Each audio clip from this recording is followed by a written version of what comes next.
Sveiki visi, mano rankose DJI Action 5 Pro. Šitas modelis išėjo 2024 metais rugsėjo mėnesį, pakeitęs 4 versiją. Iš tiesų dizainas nieko nepasikeitė. Ekranas 2,5 colio ir priekinis 1,46. Kas yra pasikeitę, tai yra kitoks sensorius. 1,3 colio, geresnės kokybės, geresnės raiškos, geresnės rezoliucijos, yra geresnė baterija ir įvairūs įdomus nustatymai. Nuo praeitojo jinai skiriasi galbūt nedaug. Jinai atrodo panašiai, jinai turi įdomų dėklą, tai yra atsilenkus, galime išimti kamerą. Taigi, nuėmus dėklą, galima pamatyti, kaip plikai atrodo DJI kurtas produktas, dengia įdomi minkšta guma, čia yra vieta mikrofonui. Kamera turi 2,8 diafragmą, kas yra ganėtinai plati diafragma, mato šviesų vaizdą, kuris tikrai nenuvils jūs tamsiu paros metu. Bent jau fotografai, videografai naudoja 2,8 vakare.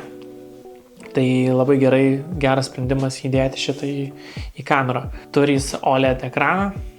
Ko skiriasi nuo praeitojo modelio, tai daug ryškesnis vaizdas. Ką filmuojate bus matomas netgi ryškiausių paros metu. Štai čia yra grotelės mikrofonai. Atsilenkiam. Štai galima matyti bateriją su microSD kortele. Galima dėti iki 1 terabaito microSD kortelę. Beje, šis modelis turi vidinę atmintį, kuri yra 47 GB. Taigi dedam atgal į dėkliuką, kuris daugiau mažiau apsaugo korpusą negu kamera, nes kamera vis tiek yra išlindusi. Na, šitie mygtukai visiškai nemaišo, iš tikrųjų paspausti. Ganėtinai patogus, labai greitai įsimontuojantis dėkliukas. Labai patogu yra uždėti aksesuarus. Šito prietaisu čia tiesiog pridėjus iš karto magnetas prilimpa ir mygtukai užsifiksuojasi. Galima taip pat ne tik horizontaliai dėti, bet taip pat ir vertikaliai. Dedam iš šitos pusės. Na ir dabar galima dėti kur tik norime. Galima dėti, kad ir ant lazdos. Dedame čia. Tiesiog paprastai. Ir kamera čia. Dabar jau galima filmuoti vlogus, galima filmuoti kokius tik norime video, galima daryti kontentą Instagramui ir kitom platformom. Arba tiesiog daryti ir taip. Tai paprastai tiesiog nusimontuoja. Kelios sekundės faktiškai viskas. Mes turime horizontalų vaizdą. Kas man labai patinka, jog šitas produktas įsijungia labai greitai. Jeigu išjungčiau dabar, išjungiame. Ir dabar įjungčiau. Tai čia 1 sekundė ir viskas. Vėlgi DJI turi labai daug nustatymų, bet ne per daug, neapkrauna vartotojo. Kas man labai patinka, jog verčiant galima matyti nuotraukas, video, naktinį matymą, objekto trackingą. Tai yra galima sekti patį objektą iš veido. Galima daryti slow motioną, galima daryti hyperlapse. Didžiausia raiška, ką DJI gali pasiūlyti, filmuojant video, tai yra 4K 120 kadrų per sekundę. Kas mano manimu yra tikrai užtektinai sukurti gražius vaizdo įrašus. Kamera turi keletą įdomių stabilizavimo parinkčių, tai yra Rocksteady, standartinis wide, ultra wide, Rocksteady plus ir horizontal balancing. Tai yra horizontal balancing, jeigu netgi tavo kamera nėra tiesi ir vis tiek bando atkartoti tiesų vaizdą. Vis tiek, jeigu tavo kamera pakrypus, vis tiek vaizdas yra tolygus.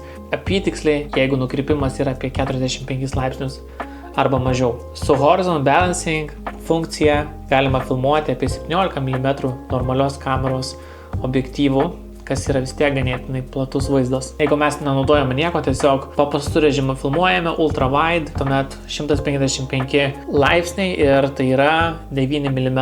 Jeigu norime stabilizuoti vaizdą, padaryti tai kuo įmanoma stabilesnį, tuomet tenka naudoti 17 mm plačių objektyvų, kas vis tiek ganėtinai yra platu. Naktinė funkcija taip pat yra. Naktį kamera šiek tiek geriau filmuoja negu praeitas modelis. Deja, matomas triukšmas.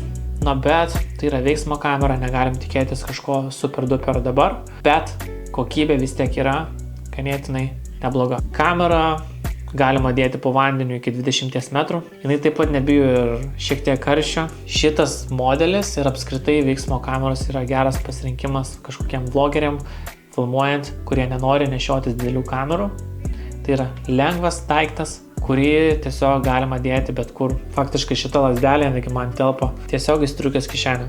Taip pat galima primontuoti su galvos diržu, tai yra labai paprastai, tiesiog įdėjus, yra tokie grioveliai, juos įdedame DJI ir užsukame varžtu. Taip lengvai mes turime. Ekranas veikia ir čia, priekinė kamera, matoma, ką mes filmuojam ir tuomet tiesiog prisidedame ant galvos ir galima vaikščioti, galima bėgioti, galima filmuoti POV serijas, filmus, ką tik norim. Puikus daiktas, filmuojant kažką įdomaus, nesinorint nešiotis lazdą ar nešiotis didelės kameros su savim po ranka. Kas dar pasikeitė, tai yra kameros rezoliucija. Dabar galima fotografuoti iki 40 megapikselių, kas kardinaliai pakeičia pikselių skaičių ir kokybę. Daug geresnis yra dinaminis ranžas, tai yra 13 plus stopų. Kas dar yra gerai, jog baterija prailgėjo iki 50%. Man asmeniškai jos užteko iki 4 valandų, taip ir DJI rašė, iki 240 minučių. Padidėjusi baterijos talpa, pagerėja ekranai, pagerėjusi vaizdo raiška, galima nardinti giliau. Na ir kas man dar patinka, tai yra, kad tai yra DJI produktas. Ir kadangi aš naudoju DJI bevielius mikrofonus, tai labai paprasta juos prijungti ir naudotis, kad ir kur aš bebūčiau. Na, o kaip kokybė? Testuojame dabar su prijungtu DJI Mic 2. Tai galite nuspręsti, kokia tai yra kokybė, kaip gerai veikia ryšys,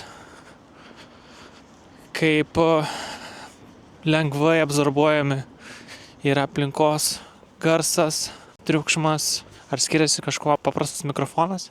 Nuo DJI Mic 2 galite tiesiog įvertinti. Na va, taip skamba Osmo Action 5 Pro. Garsą galite komentuoti patys. Galima girdėti mašinas, girdėti visi kiti aplinkos garsai.